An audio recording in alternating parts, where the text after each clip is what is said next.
SEZ stands for Special Economic Zones. So what exactly is a special economic zone? What are its modus operandi? What is the specific deduction or special deduction that is allowed in case some undertaking, or an entrepreneur who is into development of SEZ or a unit which is engaged in an SEZ is concerned vis-a-vis income tax law provisions is concerned. That is, we are going to study in this specific session. सो अगर सबसे पहले बात करें तो SEZ होता क्या है. सबसे पहले चाइना ने एस्टेब्लिश किया था, ये कॉन्सेप्ट लेकर आए थे. एंड द फंडामेंटल प्रीमाइस और the purpose was to increase foreign investment और investment as far as manufacturing segment was concerned. Then India की अगर हम बात करें in 2000 in early 2000 that is early of 20th century, or rather 21st century, the earlier part of 21st century. In the initial beginning itself, SEZ policy was introduced, and the fundamental purpose was to enhance or increase exports or the export potential of India vis-a-vis competitors economies as well as on an overall basis. So India में अगर हम बात करें तो इस 2000 में जब हमने बात की कि ये एक पॉलिसी मेजर के बेसिस पे हमें इंट्रोड्यूस किया गया, और उसके बाद इसी चीज़ को ध्यान में रखते हुए SEZ का एक एक्ट आया 2005 का. सो 2005 में SEZ एक्ट बेसिकली आया, और उसका नाम ही प्रॉपर था special economic zones act. SEZ act 2005 वो पास किया गया था basically to facilitate the overall framework of how to set up an SEZ, how to establish a unit there, what would be the quantum, what would be the activities that will be carried out under that SEZ. Exports करेंगे या domestic business भी कर सकते हैं, कैसे करेंगे, क्या क्या ओवरऑल फ्रेमवर्क होगा, उसको एक रेगुलेटरी उसको जामा पहनाने के लिए SEZ एक्ट 2005 में पास किया गया था. So SEZ could be established by a private entity, it could be a public entity, it could be a joint venture between public and private partnership, PPP mode, or it could be established by the relevant state government concerned. अब इसके benefits क्या हैं या provisions की अगर हम बात करें तो क्या क्या इसमें कवर अप होते हैं. The first is 100% FDI is allowed in cases of manufacturing segment. Then there is no capping of foreign investment for small scale industries, reserved items. Then income tax benefits as we will be talking that are being provided under section 10AA.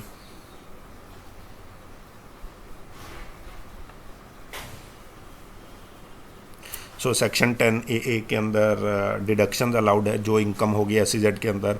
Duty free import allowed होता है domestic goods का. Exemption जो GST में है उसमें से मिल जाती है, या सर्विस टैक्स में अगर सर्विसेज प्रोवाइड कर रहे हैं CST में.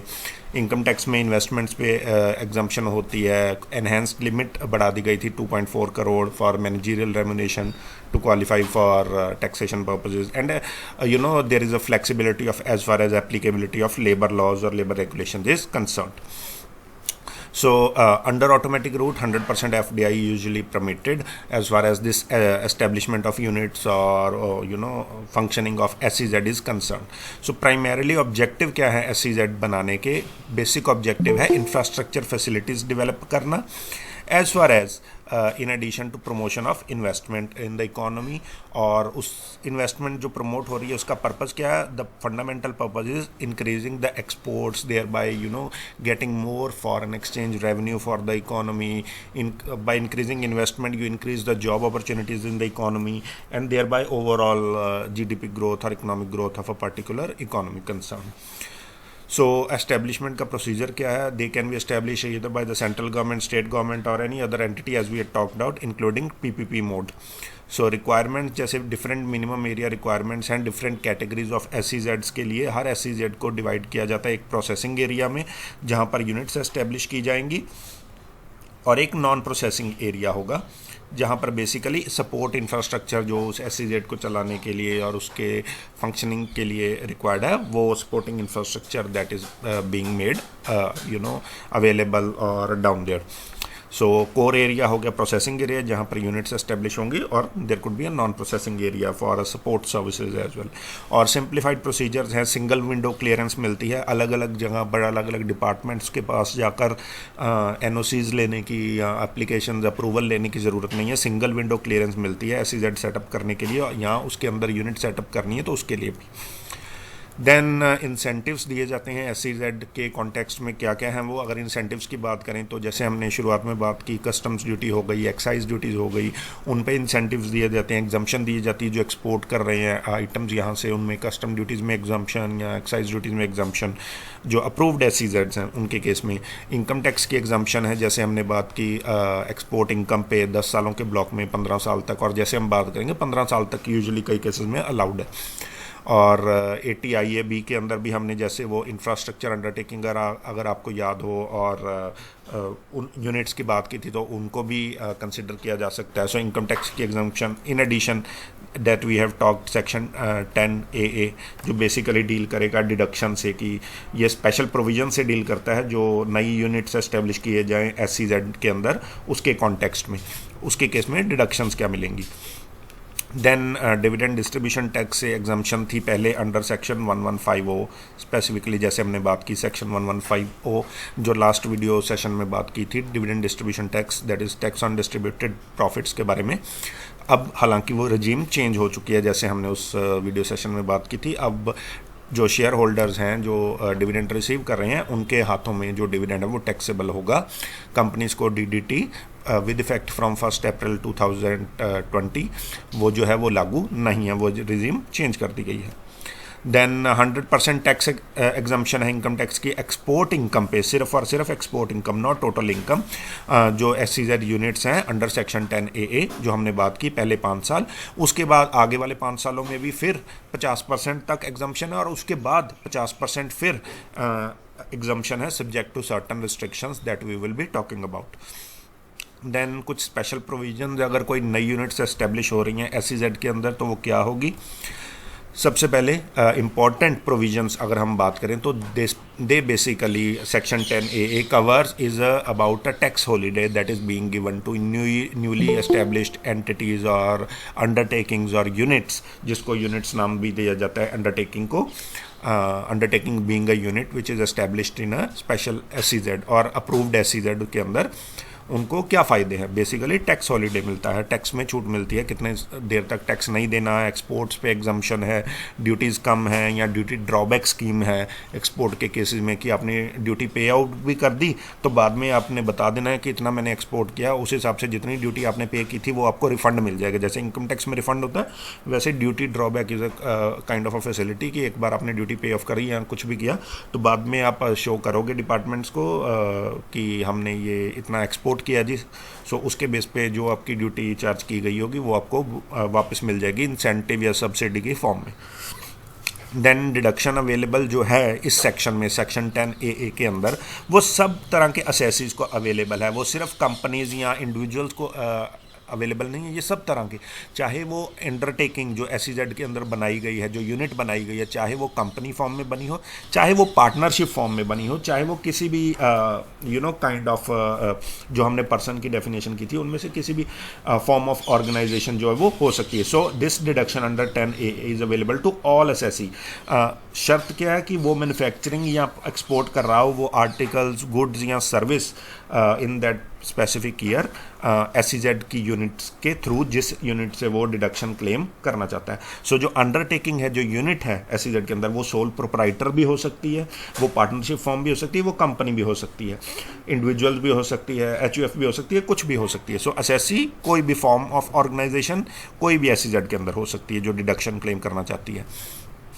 शर्त क्या है कि उसको उस साल में उसने कोई आर्टिकल्स, थिंग्स या जो भी सर्विसेज वगैरह हैं वो एक्सपोर्ट की हों बेसिकली, ठीक है। देन कुछ असेंशियल कंडीशंस क्या हैं, अगर डिडक्शन क्लेम करनी है टैक्स हॉलीडे या tax exemptions for any unit established in SEZ under section 10AA। सबसे पहली तो हमने बात कर ली, फॉर्म ऑफ ऑर्गेनाइजेशन सबके लिए अवेलेबल है, ऑल असेसीज, चाहे कंपनी हो, चाहे फॉर्म हो, चाहे सोल प्रोप्राइटरशिप हो, कोई भी फॉर्म ऑफ ऑर्गेनाइजेशन हो सकती है। The second point is relating to location of undertaking, वो SEZ के अंदर ही जो प्रोसेसिंग एरिया हमने बात की थी वहीं पर लोकेट होनी चाहिए। और SEZ का मतलब क्या है, SEZ का मतलब बेसिकली ये टर्म जो है हम यूज़ करते हैं कि क्या एरिया होगा, SEZ क्या होगी, क्या जो नोटिफाई एरिया किया गया उसको कितने एरिया को, क्या उसकी बाउंड्री पे भी SEZ मानना है, एस्टेब्लिश हो गई, या क्या एरिया मानना। सो SEZ बेसिकली जो टर्म है इसको डिफाइन किया गया है in section 2 of SEZ act 2005।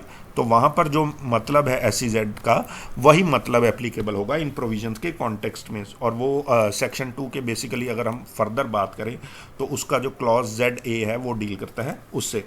सो उसमें जो उसको रेफरेंस दिया गया है, it includes free trade zones as well, जैसे आप लोगों ने पढ़ा होगा, so warehousing facilities as well, so उसको भी SEZ मानना है। सो जो यूनिट या अंडरटेकिंग हम बात कर रहे हैं वो SEZ के अंदर एस्टेब्लिश हो। देन थर्ड इज़ उन अंडरटेकिंग्स को ये डिडक्शंस अप्लाई होंगी जिन्होंने अपने जो मैन्युफैक्चरिंग है या प्रोड्यूसिंग ऑफ दैट आर्टिकल्स और सर्विस जो वहाँ से उस अंडरटेकिंग से यूनिट से कर रहे हैं वो उस प्रीवियस ईयर में स्टार्ट कर दी गई हों। और टेन्योर क्या है उसका, 1 अप्रैल 2006 बाद वो स्टार्ट कर दी गई है। और कब तक वो एप्लीकेबल है, वो 31 मार्च 2021 तक ही ये अवेलेबल है। सो 1 अप्रैल 2021 से पहले पहले 1 अप्रैल 2006 से लेकर 31 मार्च 2021 के बीच में उसने उस यूनिट में मैन्युफैक्चरिंग या प्रोड्यूसिंग ऑफ या प्रोवाइडिंग फॉर सर्विसेज, जो अगर वो सर्विस यूनिट है वो स्टार्ट कर दी गई हो उस रेलिवेंट प्रीवियस ईयर के लिए या असेसमेंट ईयर जिसके लिए क्लेम की जा रही है। और जो यूनिट या अंडरटेकिंग हमने एस्टेब्लिश की है SEZ के अंदर, उसको कोई पुरानी ऑर्गेनाइजेशन को स्प्लिट आउट करके उसकी कोई डिवीजन वहाँ पर SEZ में खड़ी कर दी और मेन एंटिटी बाहर थी, उसी को स्प्लिट करके इसका एक ऑफिस वहाँ बना दिया, या रिकंस्ट्रक्ट करके business that is already in existent that shall not be there. हाँ, हालांकि डिडक्शन प्रोवाइड की जाती है कि अगर वो यूनिट फॉर्म की गई है, ओवरऑल जो बिजनेस था उसको रीएस्टेब्लिश या रिवाइव किया गया उस पर्टिकुलर बिजनेस को जो डेड हो चुका था या it was on a verge of winding up and so on. So उस केस में सेक्शन 33B एप्लीकेबल होता है। अगर उसकी कंडीशन सेटिस्फाई होती हैं जैसे हम बात करेंगे तो उसको अलाउ किया जाएगा। अब गाइज यहाँ पर हमने एक टर्म यूज़ की है बेसिकली जिसको बोला गया है मैन्युफैक्चर। सो मैन्युफैक्चर हम बोल रहे हैं कि उसने अगर वो गुड्स प्रोड्यूस कर रहा है उस यूनिट के अंदर तो वो मैन्युफैक्चरिंग जो है वो शुरू कर दी गई हो 1 अप्रैल 2006 से लेकर 31 मार्च 2021 के बीच बीच में। तो ये मैन्युफैक्चरिंग टर्म का मतलब क्या है, मैन्युफैक्चरिंग टर्म को सेक्शन 2 सब क्लॉज R जो है SEZ एक्ट 2005 का डील करता है। और वो बोलता है कि मैन्युफैक्चर का मतलब होगा कि अगर कोई मेक कर रहा है, कोई बना रहा है या कुछ चीज़ प्रोड्यूस की जा रही है या फैब्रिकेशन की जा रही है, असेंबलिंग भी की जा रही है चाहे, या कोई प्रोसेस के थ्रू किसी चीज़ को किया जा रहा है, मशीन के थ्रू, हाथ के थ्रू, या कोई नया प्रोडक्ट बनाया जा रहा है विद अ डिस्टिंक्टिव नेम और character. And it also includes manufacturing जो टर्म है उसको सिर्फ हैंडमेड प्रोडक्ट्स के लिए नहीं, अगर कोई प्रोसेसेस किए जा रहे हैं, फॉर एग्जांपल रेफ्रिजरेशन का प्रोसेस किया जा रहा है, आइटम बन कहीं और रही है पर उसकी प्रोसेसिंग कुछ की जा रही है, रेफ्रिजरेशन, कटिंग हो गई, पॉलिशिंग होगी, ब्लेंडिंग होगी, रिपेयर, री engineering and all those things अगर वो की जा रही हैं तो उसको भी मैन्युफैक्चरिंग टर्म के अंदर कंसीडर किया जाएगा। सो मैन्युफैक्चर वर्ड जो है उसका दायरा बहुत बड़ा किया गया है। And it also includes activities like agricultural, aquaculture, animal husbandry, floriculture, horticulture, poultry and sericulture and so on. So ये माइनिंग को भी, इन सब एक्टिविटीज़ को इंक्लूड किया कि इनमें से अगर कोई इनके प्रोसेसेस भी किए जा रहे हैं, फॉर एग्जांपल एग्रीकल्चर की बात करें तो राइस प्रोड्यूस कहीं और हो रहा है बट वहाँ पर लाके SEZ में एक यूनिट एस्टेब्लिश की गई, वहाँ पर उसकी पॉलिशिंग की जा रही है, कटिंग या ब्लेंडिंग की जा रही है, ठीक है, उसमें कुछ और वैल्यू एडिशन फंक्शंस परफॉर्म किए जा रहे हैं। सो प्रोसेसेस को भी इंक्लूड किया जाएगा अगर उस प्रोसेस ही वो यूनिट या अंडरटेकिंग परफॉर्म कर रही है। सो मैन्युफैक्चर शब्द जो है उसको एक बहुत व्यापक जो है वो दायरा जो है उसको एक डेफिनेशन दी गई है।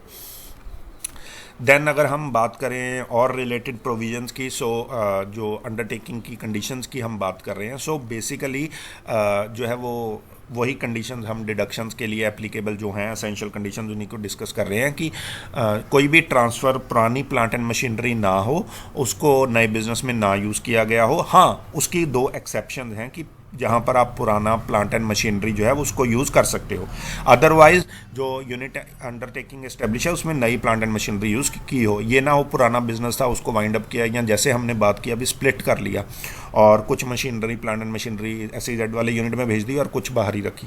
सो वो काम नहीं होना चाहिए। हाँ, दो एक्सेप्शन अलाउड है जहाँ पर ये जो रिस्ट्रिक्शन लगी है कि पुरानी प्लांट एंड मशीनरी आप नहीं यूज़ कर सकते, उसको एग्जम्प्ट किया गया है। वो दो रिस्ट्रिक्शंस कौन सी हैं कि अगर वो प्लांट और मशीनरी वो इंडिया से बाहर से इंपोर्ट की गई है, वो बाहर कहीं यूज़ हो रही थी और it could be used by any person other than the SEZ, जो जिसने इंपोर्ट की है, जिसने अब यूनिट बनाई है, वही इंडिया के बाहर उसको यूज़ नहीं कर रहा था अपनी किसी फॉर्म में या एंटिटी में, कोई और पर्सन यूज़ कर रहा था, किसी से उसने ख़रीदा होगा। सो उस केस में अगर वो मंगवाई गई, वो SEZ की यूनिट के अंदर वो प्लांट एंड मशीनरी यूज़ की गई, तो उसको पुरानी मशीनरी नहीं माना जाएगा। बट उसके लिए स्पेसिफिक कंडीशन ये है कि उसको पहले यूज़ ना किया गया हो इंडिया में ही, कि इंपोर्ट करके किसी ने इंडिया में मंगा ली थी, उसने यूज़ कर ली, उसके बाद हमने उससे ले ली। So directly import from any unrelated person outside India is allowed plant and machinery. और सेकेंड चीज़, that should be specifically imported as we have talked, और वो प्रीवियसली इंडिया में यूज़ ना की गई हो किसी और के द्वारा। फर्दर मोर एक और कंडीशन है कि कोई डिडक्शन जो है उस मशीनरी के कॉन्टेक्स्ट में, जो डेप्रिसिएशन है बेसिकली उसकी डिडक्शन जो है वो अलाउ ना की गई हो पहले किसी और पर्सन को उस मशीनरी के द्वारा। ये पॉइंट और ये जो सबसे पहला पॉइंट है यहाँ पर जो सब कंडीशन करी है, बेसिकली ये कंडीशन और ये कंडीशन आपस में इंटर रिलेटेड है, क्योंकि अगर किसी पर्सन ने वो पहले इंडिया में यूज़ की होगी तो उसने ज़रूर उसको अपने बिजनेस में डेप्रिसिएशन उस प्लांट एंड मशीनरी की क्लेम की होगी। So basically these are a kind of complementary conditions in the sense कि ना वो इंडिया में पहले यूज़ की गई हो, सो अगर यूज़ नहीं की गई होगी तो उस पर डेप्रिसिएशन भी चार्ज नहीं की होगी। अगर फॉरेन कंट्री में कोई थी अनरिलेटेड, किसी फॉरेनर से हमने किसी फॉरेन कंपनी से इंपोर्ट की है कोई पुरानी मशीनरी, चाहे वहाँ पर यूज़ हो रही थी किसी फैक्ट्री, सो वो अलाउड है, अदरवाइज इंडियन वाली अलाउड नहीं है, सब्जेक्ट टू स्पेसिफिक रिस्ट्रिक्शन। अब वो क्या है कि अगर वो कोई इंपोर्ट कर रहा है ये सेकेंड हैंड फॉरेन मशीनरी भी बाहर से, सो उसको माना जाएगा at par with purchase of new plant and machinery. So अगर उस बाहर से सेकेंड हैंड भी इंपोर्ट की है तो उसको भी नई जो प्लांट एंड मशीनरी कंसीडर किया जाएगा, उसको पुराने का यूज़ नहीं माना जाएगा, उसकी कोई रिस्ट्रिक्शन नहीं है। देन अगर पुरानी प्लांट एंड मशीनरी भी यूज़ कर रहे हो इंडिया वाली तो वो भी कर सकते हो। ये नहीं है कि उस पर बिल्कुल ही बैन है कि पुरानी प्लांट एंड मशीनरी किसी और यूनिट से इंडिया से आप ले ही नहीं सकते, कि फ़ॉरेन से तो चाहे सेकेंड हैंड कूड़ा कबाड़ा भी ले लो बट इंडिया की मशीनरी नहीं ले सकते। इंडिया की मशीनरी भी अलाउड है, बट जो उसका एक्सटेंट है वो है सिर्फ 20%। सो जो टोटल आपकी प्लांट एंड मशीनरी लग रही है वो SEZ वाली यूनिट में, जो आप SEZ के अंदर अपनी यूनिट या एंटिटी एस्टेब्लिश कर रहे हो कंपनी फॉर्म, सो उसका जितनी भी प्लांट एंड मशीनरी वैल्यू है उसका 20% से ज़्यादा पुरानी मशीनरी नहीं हो सकती। सो 20% तक, पाँचवां हिस्सा प्लांट एंड मशीनरी का आप लोकली भी किसी भी पुराने बिजनेस से या अपनी पुरानी यूनिट से सोर्स कर सकते हो। देन जो डिडक्शन है इस सेक्शन के अंदर वो तभी अवेलेबल होगी जैसे कि हमने बात की 20% तक पुरानी मशीनरी जो है वो अलाउड हो, उससे ज़्यादा है तो फिर डिडक्शन नहीं क्लेम कर सकते। देन डिडक्शन क्लेम करने के लिए और मैंडेटरी रिक्वायरमेंट क्या है, असेसी को प्रिस्क्राइब्ड फॉर्म जो फॉर्म 56F है वो अपनी रिटर्न के साथ जो है CA के थ्रू सर्टिफाइड करवा के, अकाउंटेंट के थ्रू, चार्टर्ड अकाउंटेंट के थ्रू, वो अपनी रिपोर्ट के साथ उसकी बेसिकली CA की रिपोर्ट होती है 56F के अंदर, वो अपनी रिटर्न ऑफ इनकम जो इनकम टैक्स रिटर्न है उसके साथ फाइल करना ज़रूरी है, तभी इस सेक्शन 10AA के अंदर वो डिडक्शन क्लेम कर सकता है।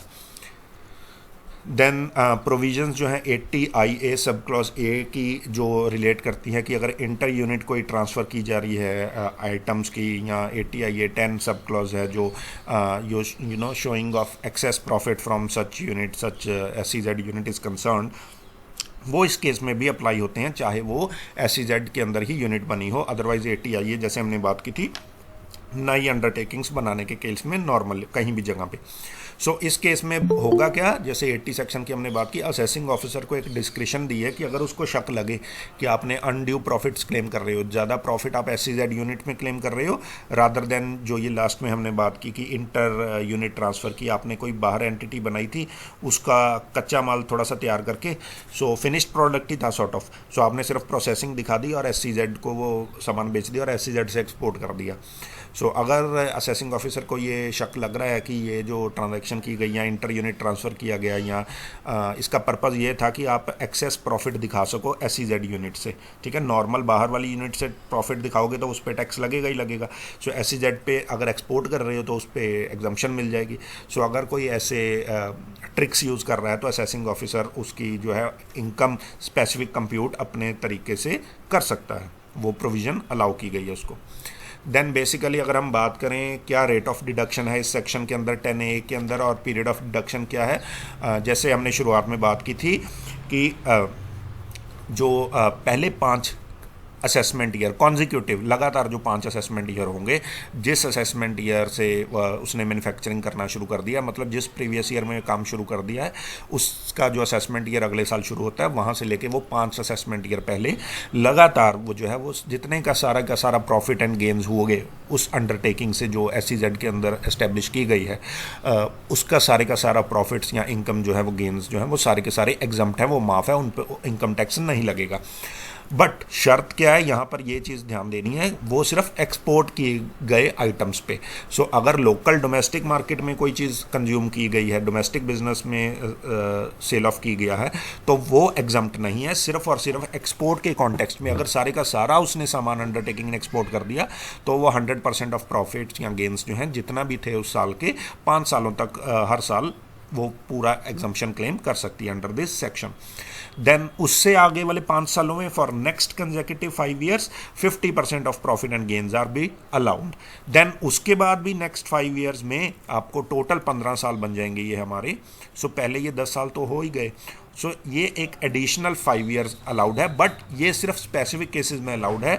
वो भी लिमिट वही है 50% of profits which are being debited to P&L account. 50% तक की लिमिट है जो प्रॉफिट्स आपके कंपनी के होंगे, डिडक्शन जिस साल वो क्लेम कर रही है। बट उसके लिए शर्त क्या है कि जो वो 50% तक का उसका वो प्रॉफिट है वो उसने क्रेडिट किया गया हो, ये SEZ इन्वेस्टमेंट रिजर्व अकाउंट बनाकर वहाँ पर उसमें डाला गया हो 50% तक का उस कंपनी का प्रॉफिट। और वो यूज़ किस लिए हो रहा हो, वो यूज़ हो रहा हो for acquiring new plant and machinery.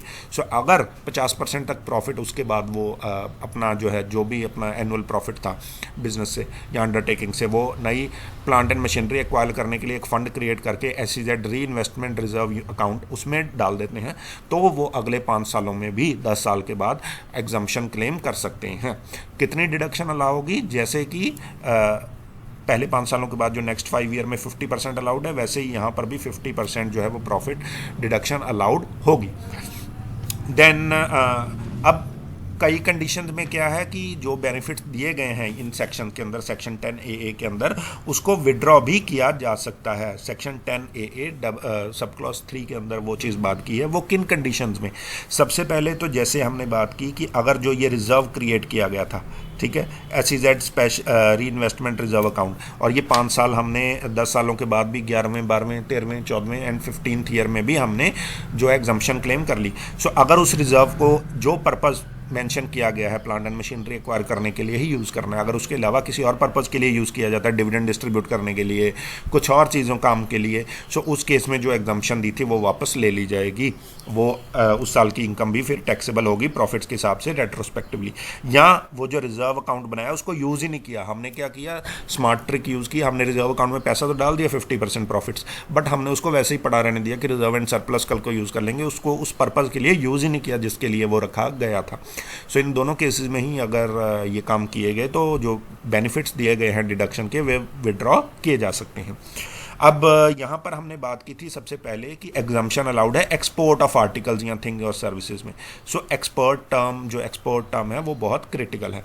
अब ये कैसे कैलकुलेट होगा प्रॉफिट इन केसेस में, प्रॉफिट कैलकुलेट करने के लिए ये हमारे पास मैकेनिज्म है जो हम प्रॉफिट क्लेम फाइंड आउट करेंगे कि जिस पे जितने हिस्से पे प्रॉफिट पे या बिजनेस के गेंस पे उस साल के जो है वो डिडक्शन अलाउ करनी है 100% सारे का सारा।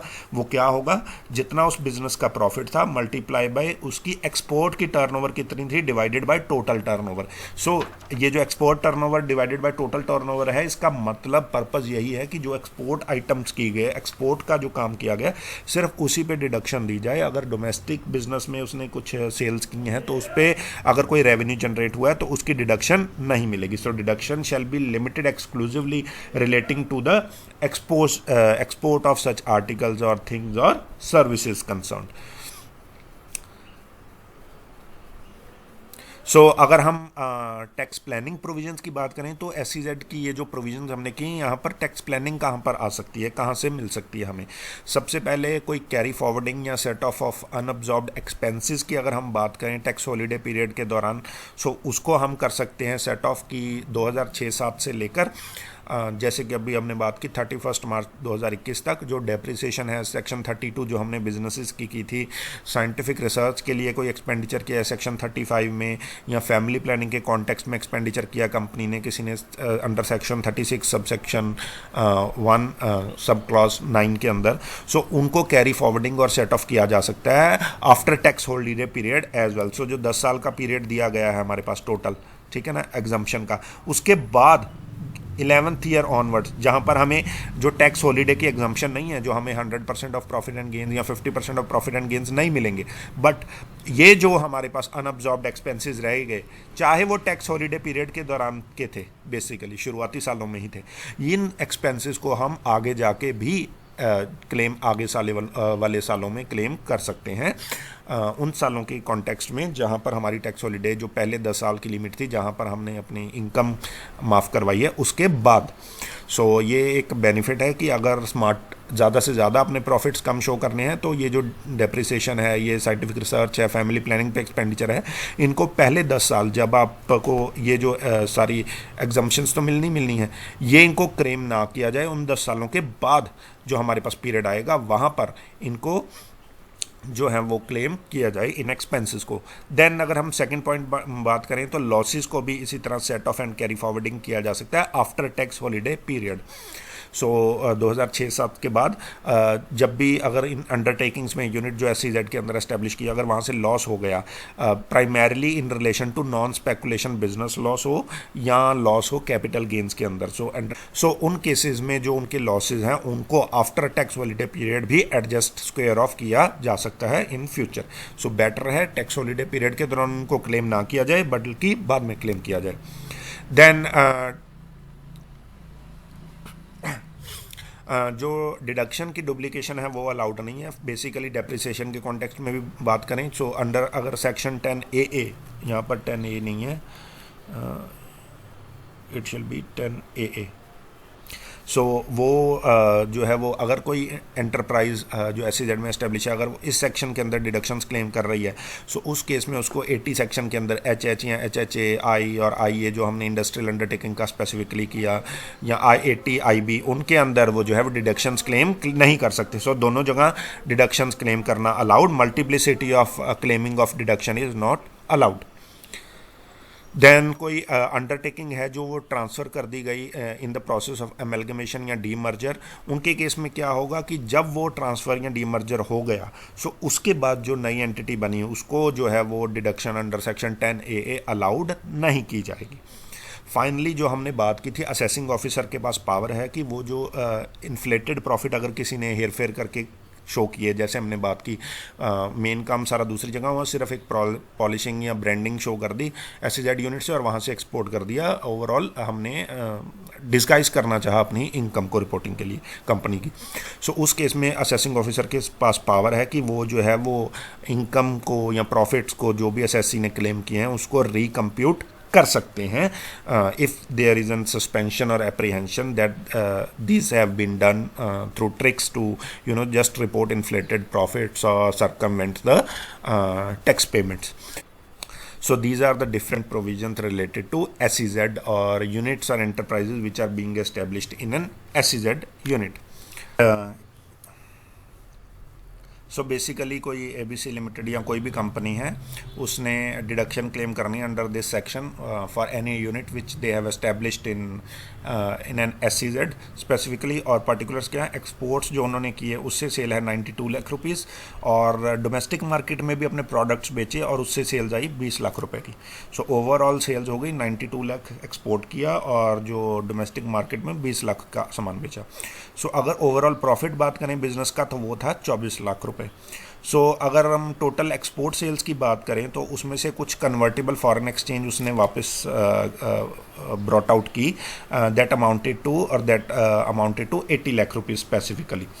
So, if we are to suppose calculate the deduction that the company may claim under section 10AA, so अगर हम deduction under this section 10AA की बात करें, सो उसके केस में हमने क्या बात किया, शुरुआती सालों में वो 100% क्लेम कर सकता है। से ये कंपनी एस्टेब्लिश थी 2014-15 में, say we are taking a hypothetical scenario, ठीक है, since it is not mentioned in the question specifically. So हम प्रिज्यूम करते हैं अभी पहले 5 साल ही चल रहे हैं। सो 100% जो है वो उसके प्रॉफिट एंड गेन्स एक्सपोर्ट के जितने भी हैं वो अलाउड हो जाएंगे। सो जैसे कि हमने बात किया, फार्मूला क्या था हमारे पास, profit of business multiply by export की टर्नओवर कितनी थी डिवाइडेड बाय टोटल टर्नओवर कितनी थी। सो इसके थ्रू हम अराइव आउट करेंगे उसके प्रॉफिट्स बेसिकली। सो 100% क्वांटम अगर हम बात करें तो प्रॉफिट बिजनेस का कितना मेंशन है क्वेश्चन में, 24 लाख रुपए। सो 24 लाख का प्रॉफिट है। एक्सपोर्ट की टर्नओवर कितनी की, 80 लाख माना जाएगा टोटल टर्नओवर। क्यों? क्योंकि उसमें से जो कन्वर्टेबल फॉरेन एक्सचेंज जितनी कन्वर्ट की जा सकती है, जो एक्सपोर्ट किए गए, जिसको हम रियलाइज़ कर सकते हैं एक्सपोर्ट के थ्रू कन्वर्टेबल फॉरेन एक्सचेंज, वो सिर्फ 80 लाख था, चाहे टोटल एक्सपोर्ट सेल्स 92 लाख रुपए की थी। सो अगर 100% कन्वर्टेबल हो जाती, अगर वो जो भी एक्सपोर्ट किया है उसका जो वैल्यू है, तो फिर सारे का सारा लेते, नहीं तो जितना क्वांटम कन्वर्टेबल है वो उसका पार्ट वही सिर्फ कंसिडर किया जाएगा। सो 80 लाख रुपीज़ हमारे पास एक्सपोर्ट की टर्नओवर आ गई। टोटल टर्नओवर कितनी बनेगी हमारे पास, टोटल टर्नओवर कितनी होगी, ओवरऑल टर्नओवर कितनी है, एक्सपोर्ट की 92 प्लस डोमेस्टिक की 20 लाख रुपए। So it turns out to be 90 110 112। सो 1 करोड़